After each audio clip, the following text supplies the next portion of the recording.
Hello everyone. आज मी बोलणार आहे तो मोस्ट कॉमन प्रश्न जो मला बायकांकडनं येतो तो मॅरिड विमेनकडनं. तो प्रश्न असा आहे की मॅम, माझा नवरा खूप शांत आहे, तो फार बोलत नाही, तो फार व्यक्त होत नाही, त्याचं काहीच रिॲक्ट तो काही कशावरच करत नाही आणि फारसं बोलतच नाही. त्याचा सहभाग घरात नसतो असं नाही आहे, मुलांमध्ये असतो त्याचा सहभाग. तो घरातल्या सगळ्या गोष्टी पूर्ण करतो, रिक्वायरमेंट्स कंप्लीट करतो तो, पण बोलणं चालणं त्याचं फारसं नाही आहे. तर का म्हणजे काही कॉम्प्लिमेंट्स देत नाही तो, काहीच नाही. म्हणजे सणावाराला सुद्धा मी तयार होऊन त्याला विचारावं लागतं की मी कशी दिसते वगैरे. म्हणजे मला त्याला बोलतं करायचं असतं की काहीतरी तर डिफरन्सेस ह्याला दिसतात की नाही. तर इतपत तो कसा काय शांत. आणि हे कॉमन गोष्टी आहेत, म्हणजे थोड्याफार फरकाने, पण हा कॉमन प्रश्न की नवरे एवढे शांत का असतात. तर सांगायचं इथे असं की त्याला व्हेरियस रिझन्स आहेत, खूप रिझन्स आहेत त्याच्या मागे. तर एक उत्तर असू शकत नाही त्याच्या मागे. तर जेव्हा क्लायंट्स येतात तेव्हा प्रत्येकाचं एक वेगळी बॅकग्राऊंड असते त्याच्यामागे. आणि त्यांचं बऱ्याचदा एक कॉमन गोष्ट अशी होते की पुरुषांना इमोशन्स जे असतात त्यांचे ते व्यक्त करता येत नाही, असा आपला ठप्पा असतो. पण त्यांना व्यक्त करायला आपण कुठेतरी रेस्ट्रिक्ट केलेलं असतं, असं सांगायला हरकत नाही आहे आणि म्हणायला हरकत नाही आहे. त्याचं रिझन अजून एक तुम्हाला देते, तुम्हाला सगळ्यांना पटेल इथे नक्कीच.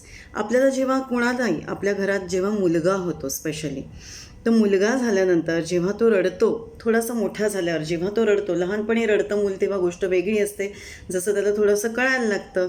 तर मुलगा रडल्यानंतर आपल्याकडे मोस्टली काय म्हटलं जातं की तू ब्रेव बॉय आहेस ना, ब्रेव बॉय कधी रडत नसतात.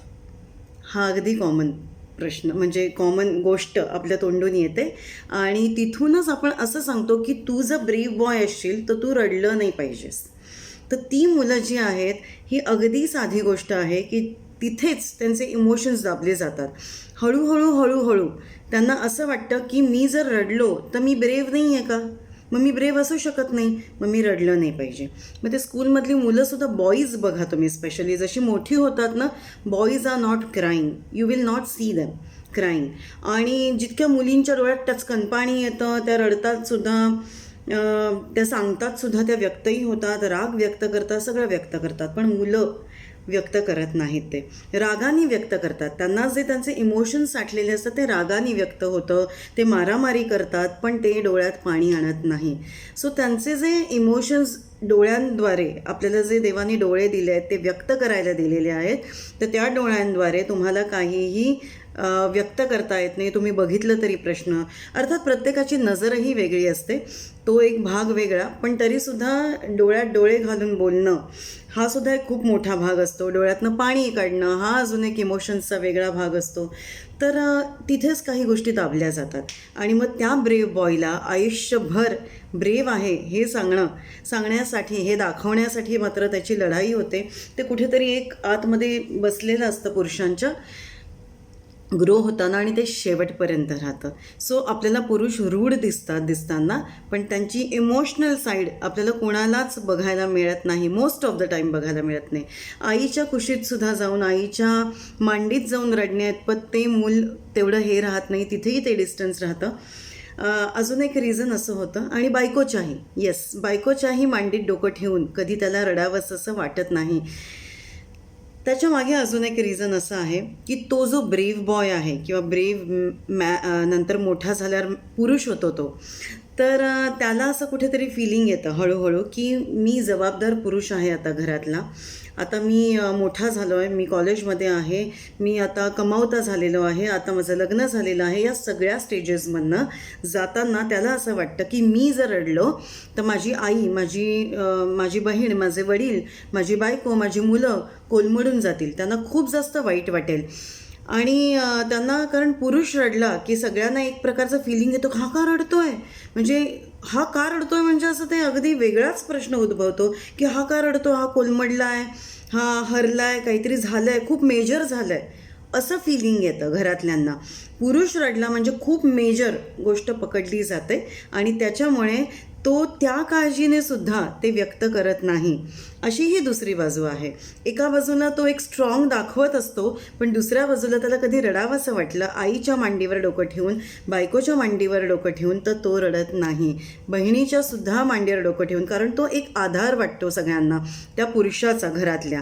आणि मग तो रडल्यावर ती मेजर जी गोष्ट होईल घरात, सगळे डिस्टर्ब होतील, सगळे काय झालं आणि काय झालं.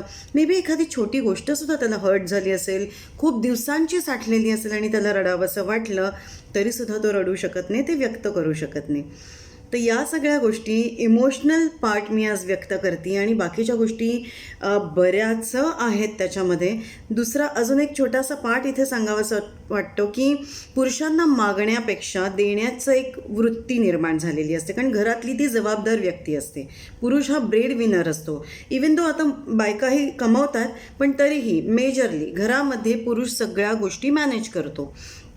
इथे कसं होतं की त्यांना आता देण्याची सवय असते, मग घेणं म्हणजे आणि मागणं बेसिकली हा सुद्धा एक पार्ट कुठेतरी त्यांना तो लॅक ऑफ कॉन्फिडन्स म्हणा, असं एक काहीतरी फिलिंग येतं त्यांना कुठेतरी. तुम्ही इगो म्हणू शकता त्याला, पण तो इगो क्रिएट झालेला असतो आणि तो कधी कधी मग तो निगेटिव्ह पार्टमध्ये सुद्धा थोडाफार मोडतो. कारण बऱ्याचदा असं होतं नवरा बायकोंमध्ये की आईवडिलांकडे तर मुलं मागतच नाही मोठी झाल्यावर, पण बहिणीकडनंही मागत नाही आणि बायकोकडनं कधी प्रश्न पडतो त्यांना फायनान्शियली सुद्धा. जर काही त्यांना वाटत असेल की बायकोला सांगावं की मला खरंच गरज आहे तू कमवण्याची, किंवा तू कमवत असेल तर मला, जर ती बाई कॉन्ट्रीब्यूट तेवढं करत नसेल घरात, किंवा ती विचार करत असेल की नाही नवऱ्यानेच केलं पाहिजे, अशाही मी केसेस बघितलेल्या आहेत की बायको पूर्णपणे तिचा सगळा पगार आहे तो तिच्या इन्व्हेस्टमेंट्स करते किंवा ती तिच्या सेव्हिंग्ज करत असते. कम्प्लिटली तिचा पगार तिच्या बँकेत जातो, त्याला ती काहीही कॉन्ट्रीब्यूट करत नाही की नवरा सांभाळतोय.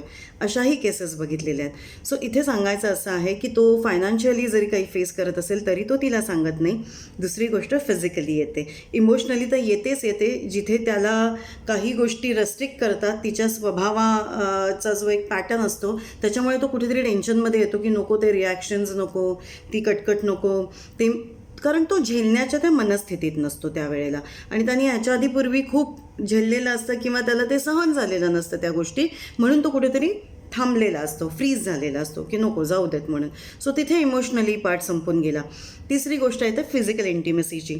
तर बऱ्याचदा काय होतं, फिजिकल रिक्वायरमेंट्स ज्या असतात त्या फुलफिल आपल्या पार्टनरकडनं होत नाहीत आणि बऱ्याचदा असं होतं की तो इनिशिएट करतो, पण तिच्याकडनं एकदा, दोनदा, तीनदा आणि बऱ्याचदा जेव्हा रिस्पॉन्स येत नाही पॉझिटिव्ह आणि नाही म्हटलं जातं, माझ्याच्यानी होणार नाही, मला नाही, तुला काय सारखं, अशा काही रिॲक्शन्स येतात, किंवा आता काय, आता बास की, आता मुलं मोठी झाली.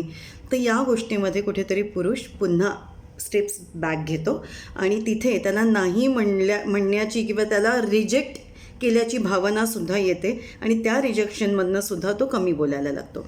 तर या स्टेजेस कुठल्याही वयापासून येऊ शकतात, पण मूळ आहे ते लहानपणापासूनच आपल्याकडनं सुरुवात झालेली असते. तर इथे सांगण्याचा उद्देश असा आहे की त्याला व्हेरियस रिझन्स आहेत. अजून मी ही खूप मेजर रिझन्स जी जास्तीत जास्त प्रमाणात समोर येतात तर आणि लक्षात येतात आणि खरंच मेजरली या गोष्टी घडतात पुरुषांच्या बाबतीत, या गोष्टी मी तुम्हाला आत्ता सांगितल्या, पण त्याच्यामागे अजूनही बऱ्याच रिझन्स असतात, बरीच कारणं असतात. तर आपण जर आपल्याकडे मुलं असतील, मुलगा असेल स्पेशली जन्माला आलेला, तर त्याला वाढवताना ही काळजी नक्की घ्या की इट्स ओके टू क्राय. तुम्हाला फील होऊच शकतं आणि वाटूच शकतं, पण जर तो छोट्या मोठ्या कारणासाठी सतत रडत असेल तर मात्र त्याला रोखलं पाहिजे. पण तू राजा बेटा आहे, तू ब्रेव आहेस म्हणून तू रडलं नाही पाहिजे, हे प्लीज थांबवा. हे सेंटेन्सेस इटसेल्फ तुम्हीच आता हे समजू शकता मी जे व्यक्त केलं त्याच्यावरनं की किती चुकीचं सेंटेन्स आहे हे. अजून बऱ्याच गोष्टी आहेत ज्या मला सांगायच्या आहेत पुढे जाऊन, त्या मी नक्की सांगेन एकदा, नक्की त्याच्यावरही व्हिडिओ बनवेन. पण या गोष्टीवर विचार प्रत्येकाने करा आणि आपल्या पुरुषांना सुद्धा, आपल्या नवऱ्यांना किंवा आपल्या भावांना नक्की हे बळ द्या की it's okay to cry in front of me. तू माझ्या मांडीत डोकं ठेवून, माझ्या खांद्यावर डोकं ठेवून रडू शकतोस, हा एक कॉन्फिडन्स त्यांना द्या. एक तसं एन्व्हायरमेंट क्रिएट करण्याची जबाबदारी आपल्या बायकांची सुद्धा आहे, कारण आपण बिनधास्तपणे पूर्ण विश्वासाने त्यांच्या खांद्यावर किंवा त्यांच्या मांडीवर डोकं ठेवून रडतो, आपल्या भावाकडे रडतो, आपण नवऱ्याकडे रडतो, आपल्या वडिलांकडे रडतो. तसंच त्यांनाही व्यक्त होण्यासाठी तो एक कॉन्फिडन्स द्या. द्या. ही जबाबदारी एक बाई म्हणून, स्त्री म्हणून आपलीसुद्धा आहे, असं मला मनापासून वाटतं. तर तुमचे काही कमेंट्स असतील तर नक्की मला पाठवा. आणि काही अडचणी असतील किंवा तुम्ही काही स्ट्रगल करत असाल, कुठलाही पुरुष असं स्ट्रगल करत असेल किंवा they are feeling to get stuck somewhere आणि इमोशनली असेल किंवा कुठल्याही गोष्टीने घरातल्या, तर नक्की do ping me for appointment आणि नक्की अपॉइंटमेंट घ्या. किंवा अजून तुम्हाला तुमच्याजवळ कोणी तज्ज्ञ असतील आणि तुम्हाला त्यांच्याबद्दल विश्वास वाटत असेल तर नक्की त्यांना पिंग करा. पण प्लीज डू नॉट सफर. आणि कारण जगण्याचा अधिकार प्रत्येकाला आहे. हार्मोनियस रिलेशनशिप तुमचं असावं आणि सुंदर आयुष्य असावं, हाच माझा प्रयत्न आहे या व्हिडिओजमधनं. All the very best and good luck for your future आणि हॅप्पी लाईफसाठी तुमच्या सगळ्यांच्या. Thank you so much.